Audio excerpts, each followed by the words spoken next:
Dirkrimsus Polda Sulut Kombes Pol Gandah Saragi membantah tuduhan bahwa polisi meminta dibagi dua barang bukti emas seberat 18,73 kg atau 19 batangan emas yang ditahan di Treskrimsus Polda Sulut. Kombes Pol Gandah Saragi Dirkrimsus Polda Sulut hari Senin 12 Agustus 2024 di ruangan di Treskrimsus Polda Sulut membuat bantahan terkait konvers pemilik emas Lilis Suryani Damis yang menyebutkan bahwa Dirkrimsus meminta kepada pemilik emas supaya emas yang dijadikan BB dibagi dua antara polisi dan pemilik. Menanggapi hasil konferensi pers yang dilaksanakan oleh pemilik emas Haja Lilis Suryani Damis kemarin di Hotel Peninsula Manado. Dalam konvers tersebut dinyatakan bahwa polisi meminta supaya emas itu dibagi dua. Konvers itu juga dihadiri oleh tim kuasa hukum Santarawan Paparang dan Hanafi Saleh serta tim kuasa hukum lainnya. Kombes Pol Gandah Saragi Dirkrimsus Polda Sulut langsung membantah tuduhan tersebut. Konvers Dirkrimsus Polda Sulut dilakukan di Polda Sulut, dihadiri Dirkrimsus Kombes Pol Gandah Saragi, Kabid Humas Polda Sulut Kombes Pol Michael Irwan Tamsil, dan Kasubdit Reskrimsus Polda Sulut AKBP Aulia. Hari ini juga tim kuasa hukum Santarawan Paparang dan rekan melaporkan Dirkrimsus Polda Sulut Kombes Pol Gandah Saragi ke Propam Polda Sulut terkait dugaan penyalahgunaan kewenangan polisi dan dugaan rekayasa perkara. Laporan ke Propam Polda Sulut ini akan dibawa juga ke Kapolri di Mabes Polri dan jajarannya, serta ke Komisi 3 DPR RI. Bahkan laporan akan dibawa langsung juga ke Presiden. Seperti diketahui, kasus ini bermula dari adanya laporan warga bahwa ada dugaan penyelundupan emas dari Manado ke Jakarta. Menindaklanjuti laporan itu di Treskrimsus Polda Sulut, langsung menangkap 3 orang serta barang bukti emas 19 batangan seberat 18,73 kg di Bandara Samratulangi. Ketiganya langsung diproses dan ditahan selama 2 bulan. Emas ditahan untuk dijadikan barang bukti. Mereka dijerat dengan pasal 161 Undang-Undang tentang Minerba.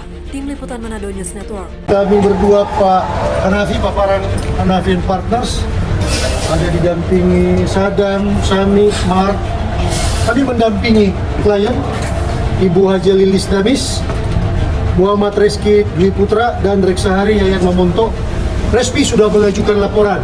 Kami sebagai kuasa hukum mendampingi, yang lapor langsung adalah prinsipal langsung.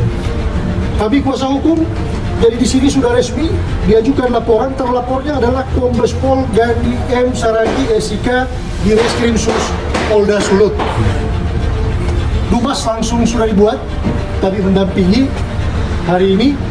Dan dari surat ini, kuasa hukum Paparang Hanafi Partners dan teman-teman dan juga para prinsipal, dari sinilah kami akan buat langsung laporan resmi yang akan disampaikan kepada Kapolri, Wakapolri, Kabareskrim Polri, Irwasum Polri, Kabaintelkam Polri, Kadipropam Polri, dan Karopaminal, serta diberikan surat resmi juga kepada Komisi 3 DPR RI.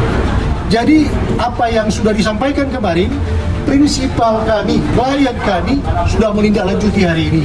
Sehingga jelaslah untuk urusan laporan hari ini akan diserahkan resmi secara internal untuk proses.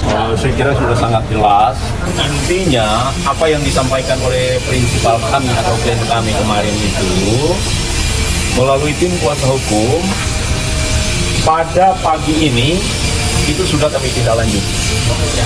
Demi untuk kepentingan hukum klien kami dan demi untuk tegaknya hukum dan keadilan, maka kami selaku tim kuasa hukum, saya Hanafi M. Saleh dengan Santarawan Paparang dan tim akan senantiasa dengan segala ketulusan dan kesiapan kami untuk kami tetap akan siap berjuang membela dan mempertahankan hak hukum klien kami. Yang paling menonjol itu adalah satu dalam kaitan dengan penyitaan.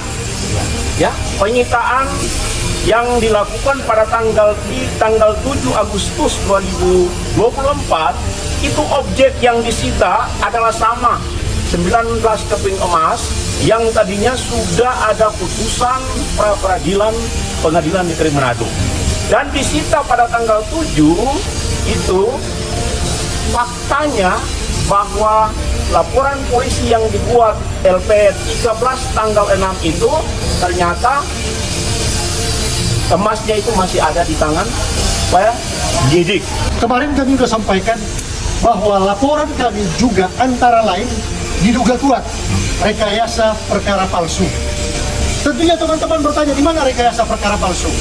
Pada tanggal 6 Agustus 2024, dibuat lagi laporan polisi model A. Pasalnya dipasang sama, yaitu pasal 161 Undang-Undang Nomor 4 Tahun 2009 yang telah diubah dan dibarui dengan Undang-Undang Nomor 3 Tahun 2020 tentang pertambangan mineral dan batu bara. Pasal 161 ini sudah dinyatakan penyidikannya tidak sah. Sehingga dipertanyakan pada tanggal 6 tersebut, ada di mana barang buktinya, apa yang dilakukan oleh 3 orang ini, klien kami. Padahal tanggal 7 itu baru ada proses eksekusi atau penyerahan emas barang bukti itu. Hanya 5 minutes only, 5 menit aja di tangannya mereka disita. Pertanyaannya, apakah ada kejadian tindak pidana yang diduga kuat itu dilakukan oleh mereka tanggal 6 atau enggak? Selanjutnya, apa yang menjadi dasar daripada laporan polisi yang dibuat oleh anggota polisi dengan dasar laporan polisi model A ini? Inilah rekayasa perkara palsu yang diduga kuat dan disampaikan. Oleh karena itu, nggak berhenti sampai di sini. Jangan ada korban-korban lain tentang penyalahgunaan kekuasaan. Kami akan nuntut ini sampai ke Kapolri. Kalau perlu kami, para Hanafi dan kuasa hukum tim yang lain mendampingi mereka sampai ke hadapan Tuhan. Kami akan tuntut keadilan ini. Itu barangkali teman-teman Ya, dari ada rekayasa satu lagi. perkara palsu itu. Ada juga yang paling menonjol juga yang tidak kalah pentingnya, yaitu Ditreskrimsus Polda Sulut itu tidak melaksanakan putusan pengadilan, dalam hal ini adalah pra peradilan itu secara utuh dan konsekuen. Kenapa? Karena di dalam poin 5 itu ada perintah hukum, ada hukuman yang diberikan oleh putusan pengadilan terhadap pihak termohon, yaitu menghukum untuk mengembalikan nama baik, harkat, dan martabat. Sampai saat detik ini itu tidak dilaksanakan.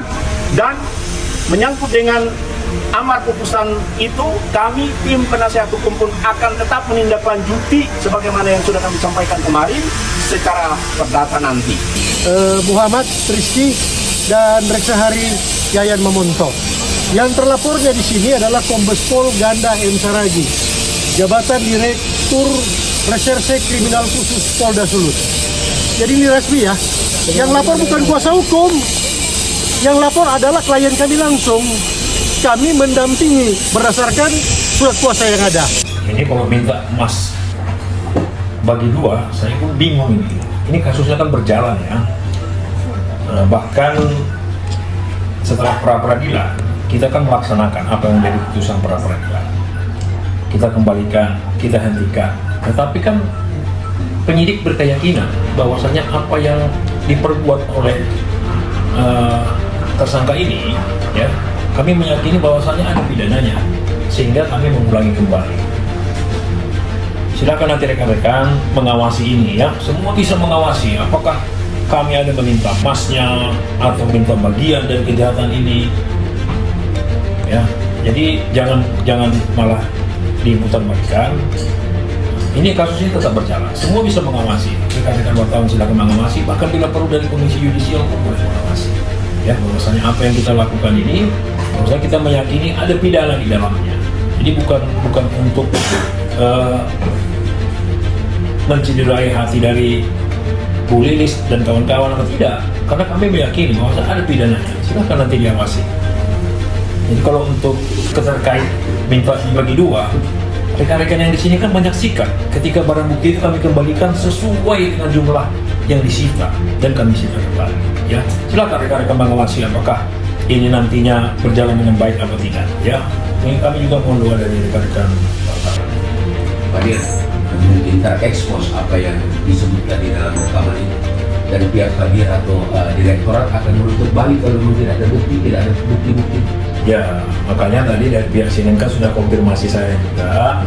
Ini sumbernya kan tidak boleh juga. Makanya ini kan untuk mengkonfirmasi ya, kebenaran dari berita dari pihak-pihak lain. Informasi itu kan harus balance ya.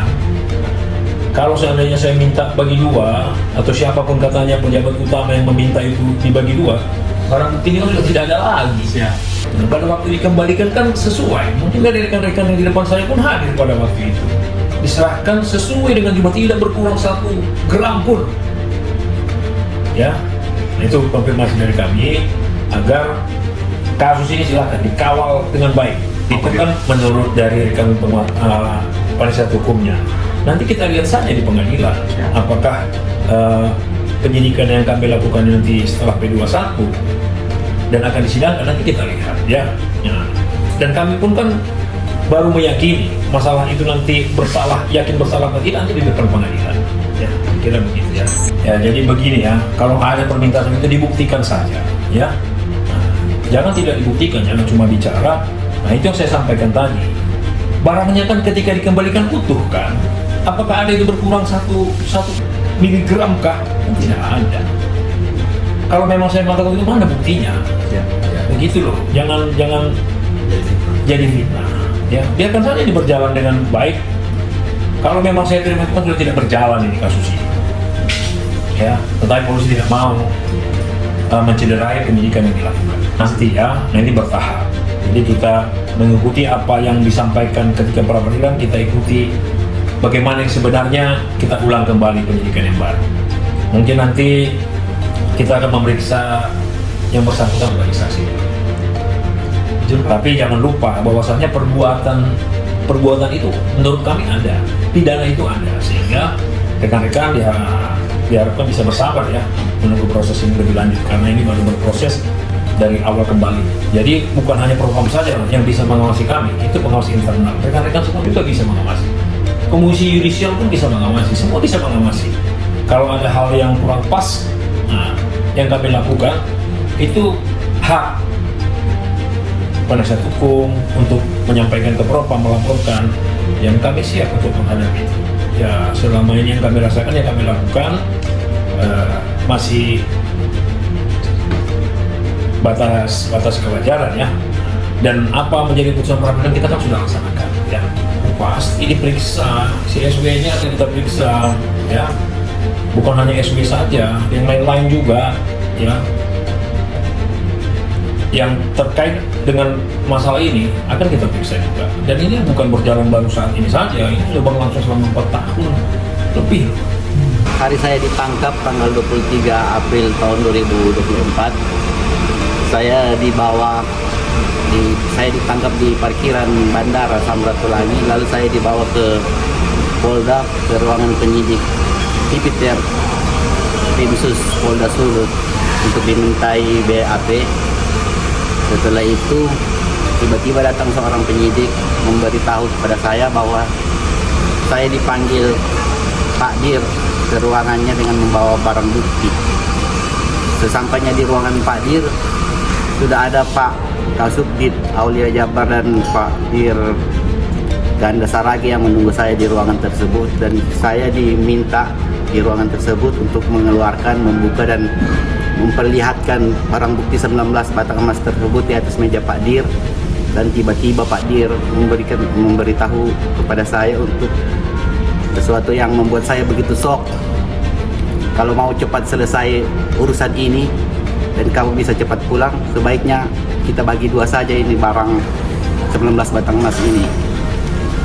Saya terdiam, tidak bisa berkata-kata. Saya pikir ini barang saya pemamak beli dengan cara yang halal, dengan akad jual beli yang sah, dan jadi saya tidak bisa menjawab.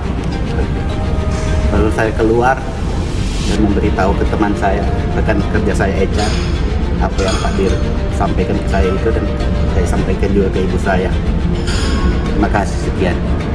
Setelah bertemu dengan Kiki, karena kita dalam satu ruangan di ruang penyidik, Kiki menyampaikan bahwa tadi di ruangan sempat ada keluar kata-kata dari Pak Dir untuk 19 batang emas itu dibagi 2 saja agar masalah ini selesai. Dan cukup kaget mendengar itu karena 19 batang dibagi 2 itu terlalu berlebihan kita, karena itu pun barang kan masih termasuk hutang, karena ada beberapa investor di dalam itu yang pemilik lain dalam keluarga. Kira-kira seperti itu. Nanti sisanya nanti itu sampaikan ke ibu langsung. Kiki pulang dari ruangannya Pak Dir, dia menyampaikan ke saya bahwa emas yang 19 batang itu disampaikan bahwa kalau mau cepat pulang bagi 2 aja. Jadi saya bilang, kong sa di video. Sekian, segitu.